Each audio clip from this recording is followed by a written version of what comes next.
Okay, we're looking at volume of a number of different 3D objects, prisms, cylinders, pyramids, and cones. And then we'll do spheres in the next section. So really, what is the difference between volume and surface area? So surface area was the last chapter, and that was the area of all the surfaces. So think about if you were painting all the outside surfaces. So it's the area of two-dimensional shapes. Maybe on a three-dimensional object, but they're just two dimensions on each side. Volume is three dimensions. So it's the amount of space,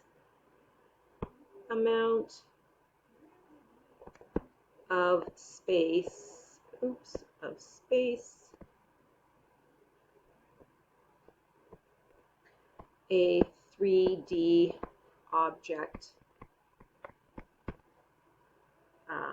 contains.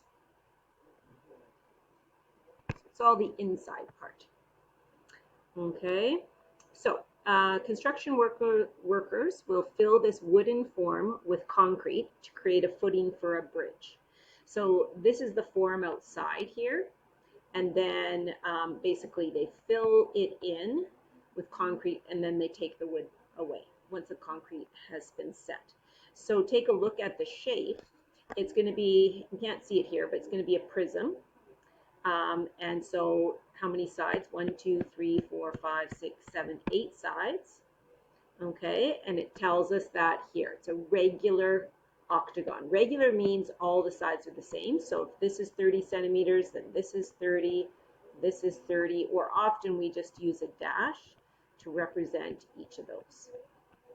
Okay. And then the form, the height of it, so if we look down this way, would be 0.60 meters. So how much concrete will they need? So we need to find the area of the base and then multiply it by the height. Volume for a prism is always area of the base times the height of the prism. So the area of the base depends. In this case, it's an octagon. So we have to get the area of that, which is 8 triangles. So I'm going to change to blue here. What is the area of each triangle in its base? So that's a half. Now this base is the base of the actual triangle. So that's this part here, 30. Now that's 30 centimeters. And notice how this is in meters, and they've converted it to meters here. So that's the same as 0.3 meters. So,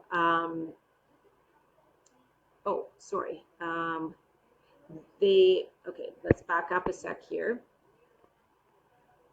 This is a half base times height. This is in words of the triangle. So 0.3 is 30 centimeters. 0.36 is 36 centimeters. So when we calculate that,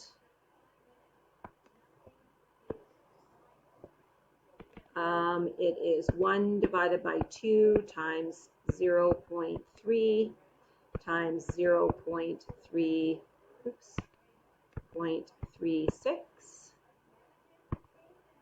0.054. And again, I'm not going to round it yet. So that's just one of the triangles, but it's an octagon, so there's 8 of them. So we have to multiply 8 times 0.054. Okay, so you can just press times 8, 0.432. And then what volume of concrete is needed to fill the form? So now we take that area of the base. Well, actually, I'll do that. I'll use words. Area of the base and times it by the height. So 0.432 meters squared times the height was 0.60. So now that's already in our calculator. So just times 0.6. And that's 0.2592. So it's a pretty small number. I'll go to 2 decimal places, 0.26 meters cubed.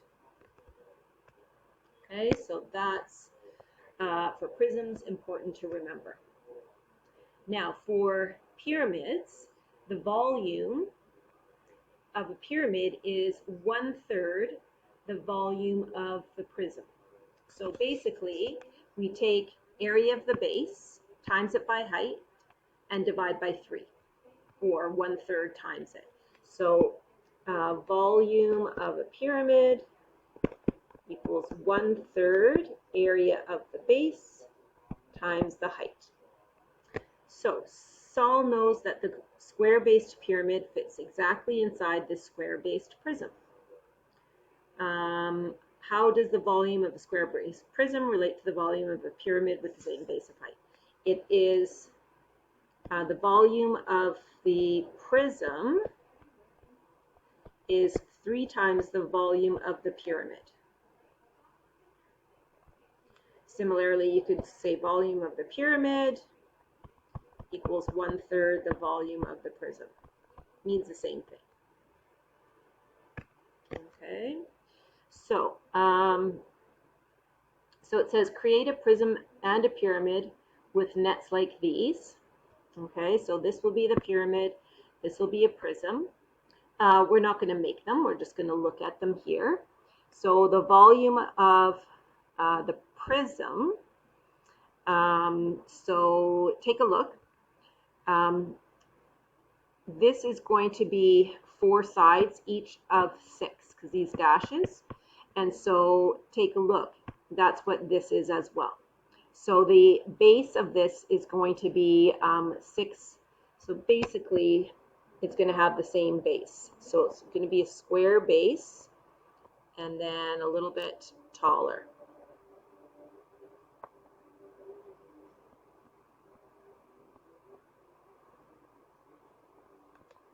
This is 6, this is 6, and the height here is 8.5. And then for the pyramid,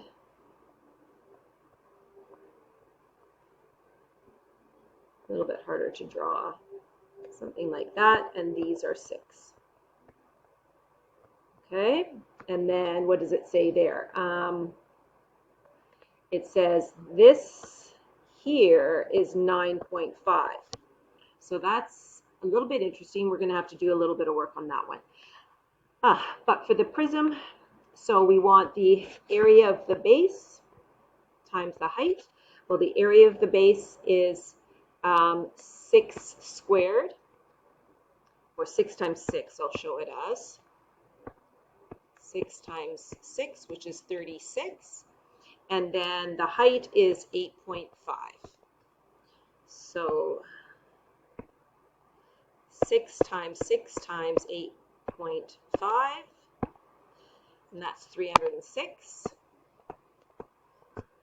Okay. Now, fill the pyramid with sand, rice, or dried beans. Pour the contents into the prism. Repeat this until you fill the prism. How many times? Well, we've already talked about this. It's going to be 3 times. We're not going to actually do it.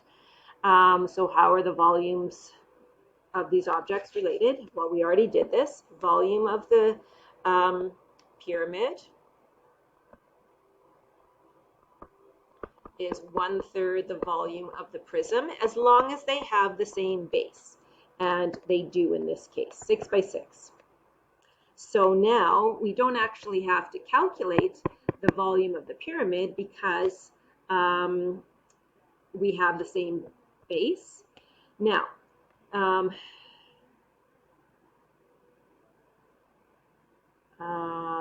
yeah, so really the same base and the same height. So what we haven't checked here, so let's see if it goes down. Yeah, so estimate the volume of the pyramid.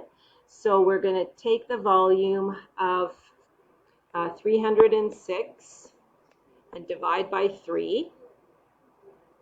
Oh, I was supposed to use words there, sorry. So volume of the prism, divide by 3, so 306 divided by 3, goes 102 centimeters cubed. Okay. So what formula can you use to calculate the volume of a square base pyramid? Area of the base times the height divided by 3. Now, let's just take a look here because you might be questioning this. So this vertical height, which is what we would really need if we didn't know this prism, we would have to use the Pythagorean theorem. So there's my vertical height.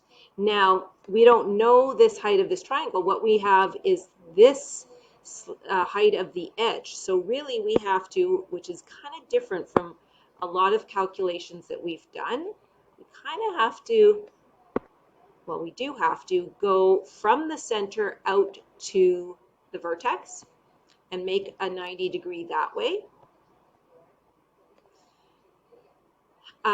And so we know this is 9.5. Now, we're going to have to figure out what this side is here. So this is sort of, I'm not going to end up doing this too often, but just trying to show you what happens here. So we, from looking down from above, this distance here, it's going to be basically Pythagorean theorem twice. Take this and cut it in half. So if I call this x, then x will be this root of 6 squared plus 6 squared. So that's the root of 72. Okay, then dividing that by 2. Okay, so to get half x, which is this distance here. So if I do that on my calculator, root of 72,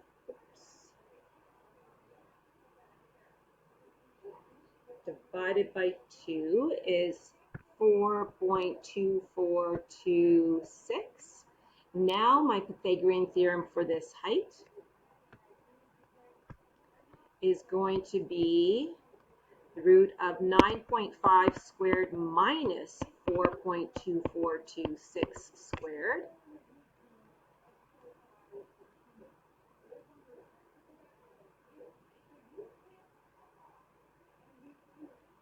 Which is 8.5. So that's confirming that it has the same vertical height. Okay, so didn't really tell you that, or maybe it did on the last page, but just so you know. Okay, this here, I guess we did here, we saw 8.5 and we saw it in here, but I've just confirmed with you, if we didn't have this diagram, that the vertical height is 8.5. So a little extra work there, but maybe that helps a little bit with the understanding. Okay, and then this next one, this is a cone. Monique is an artisan who makes bracelets. To size the bracelet, she needs to make a solid cone mandrel. The cone has a radius of 2 inches and a height of 10 inches. What is the volume of the mandrel to the nearest cubic inch? And so you can see down here, volume is pi r squared times height divided by 3. That's the same as what we did for a pyramid. It's 1/3 the area of the base, which is pi r squared, times the height. Okay, so go back to blue here. So the formula, it's given there. It said the radius is 2. So we have to have pi times 2 squared times the height, and we'll assume that that's a vertical height, unless we're told it's the slant height, divided by 3. So this one's pretty straightforward. So pi times 2 squared times 10, and then divide by 3, or you could go 1 divided by 3 and then multiply it by that. 41.888 basically. And so to the nearest cubic inch, that's 42 cubic inches. Okay. So you work on the practice, and then we'll get into the next section, which is on spheres.